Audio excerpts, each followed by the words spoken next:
Assalamualaikum warahmatullahi wabarakatuh. Halo teman-teman, perkenalkan nama saya Made Dadra Ramadan. Di video ini saya akan membahas secara ringkas materi pelajaran PKN kelas 5 semester 1. Buku ini terdiri dari 2 bab. Selanjutnya peta konsep bab 1, yaitu keutuhan Negara Kesatuan Republik Indonesia terbagi menjadi 3. Yang pertama A. Menjelaskan mengenai Negara Kesatuan Republik Indonesia. B. Keutuhan Negara Republik Indonesia. C. Perilaku dalam menjaga keutuhan Negara Republik Indonesia. Selanjutnya A. Menjelaskan mengenai Negara Kesatuan Republik Indonesia. Menurut Kamus Lengkap Bahasa Indonesia, negara adalah wilayah yang dihuni sekelompok masyarakat berjumlah besar dan mempunyai sistem pemerintahan untuk mengatur masyarakat tersebut. Atau pengertian lain dari negara ialah wilayah yang dihuni dan mempunyai kekuasaan terhadap pemerintahan. Suatu organisasi yang memiliki kekuasaan berdaulat dapat disebut sebagai negara apabila memiliki ciri-ciri sebagai berikut, yang disebut juga sebagai unsur-unsur negara, yaitu memiliki penduduk yang menetap, memiliki wilayah tertentu, memiliki pemerintahan yang berdaulat, dan yang terakhir mendapatkan pengakuan dari negara lain.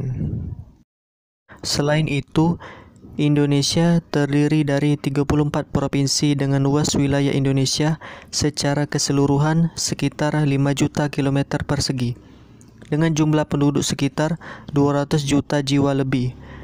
Puncak tertinggi di Indonesia berada di Papua, tepatnya di Puncak Jaya dengan ketinggian sekitar 5.000 meter. Batas-batas astronomi di Indonesia terletak pada koordinat 95 hingga 141 bujur timur dan 6 lintang utara hingga 11 lintang selatan. Indonesia dikelilingi oleh Laut Cina Selatan, Laut Sulawesi, Laut Pasifik di bagian utara, dan Laut India di bagian selatan dan barat. B. Keutuhan Negara Republik Indonesia terbagi menjadi 2. Yang pertama, ancaman terhadap keutuhan negara Republik Indonesia. Ancaman terhadap keutuhan negara bisa datang dari luar dan dari dalam. Ancaman yang datang dari luar, misalnya negara lain yang tidak sepaham dengan keutuhan wilayah Republik Indonesia. Salah satu contohnya, kasus Sipadan dan Ligitan. Malaysia, negara tetangga kita, mengklaim bahwa kedua pulau di dekat Kalimantan tersebut adalah milik mereka. Setelah melalui jalur diplomatik, akhirnya Sipadan dan Ligitan terlepas dari Indonesia. Begitu juga dengan kelakuan negara tetangga yang lainnya seperti Singapura. Mereka mengeruk dan membeli banyak pasir dari Sumatera untuk menambah luas wilayah negara kecil tersebut. Kasus ini menjadi bukti ancaman dari pihak luar. Selanjutnya yang kedua, upaya menjaga keutuhan negara Republik Indonesia. Upaya untuk menjaga keutuhan negara ini senantiasa dilakukan terus-menerus oleh pemerintah dan alat negara. Tentara Nasional Indonesia atau TNI adalah alat pertahanan negara yang bertugas menjaga keutuhan Negara Kesatuan Republik Indonesia dari ancaman pihak luar. Jadi, meskipun sudah menjadi tanggung jawab pemerintah dan aparat negara untuk mengamankan keutuhan negara Republik Indonesia, namun sebagai warga negara, kita juga bertanggung jawab menjaga keutuhan negara tercinta ini. C. Perilaku dalam menjaga keutuhan negara Republik Indonesia. Perilaku seperti apa yang bisa kalian contoh sebagai warga negara Indonesia? Banyak sekali perilaku yang dapat kalian tiru. Sebagai bagian dari masyarakat misalnya, harus saling menghormati dan menghargai perbedaan antara segenap masyarakat. Perilaku lainnya misalnya, dengan sikap ringan tangan, selalu rajin menolong bagi yang membutuhkan, ulur tangan kita, bersikap arif dan bijaksana dalam memandang sesuatu masalah yang terjadi di tengah masyarakat Indonesia. Peta konsep bab 2, yaitu peraturan perundang-undangan di Indonesia, terbagi menjadi 2. Yang pertama, pengertian dan manfaat peraturan perundang-undangan. Yang kedua, contoh-contoh peraturan perundangan di Indonesia. A. Peraturan perundang-undangan di Indonesia. 1. Pengertian peraturan perundang-undangan.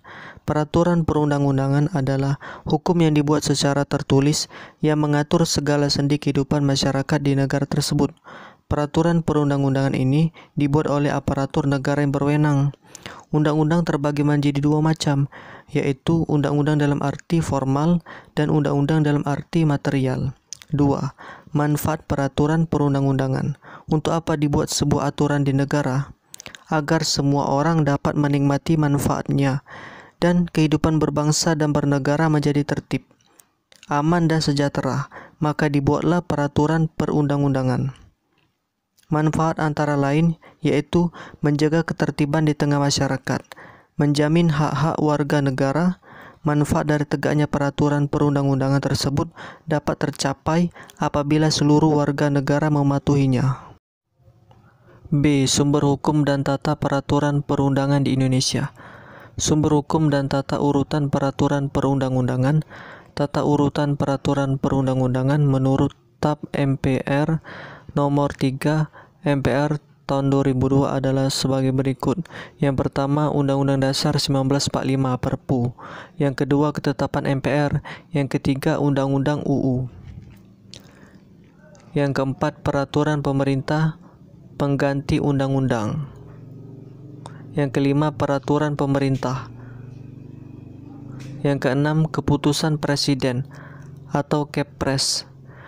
Kepres dibuat oleh presiden dalam menjalankan fungsi dan tugasnya untuk mengatur pelaksanaan administrasi negara dan administrasi pemerintah. Yang ketujuh, peraturan daerah Perda. Sedangkan tata urutan peraturan perundang-undangan menurut Undang-Undang Nomor 10 Tahun 2004 tentang pembentukan peraturan perundang-undangan, yaitu Undang-Undang Dasar Negara Republik Indonesia, Undang-Undang, Peraturan Pemerintah Pengganti, Undang-Undang Perpu, Peraturan Pemerintah, Peraturan Presiden. Mungkin sampai di sini dulu video pembelajaran mengenai materi pelajaran PKN kelas 5 semester 1. Jika ada kata-kata yang salah, saya minta maaf. Sampai jumpa di video selanjutnya. Wassalamualaikum warahmatullahi wabarakatuh.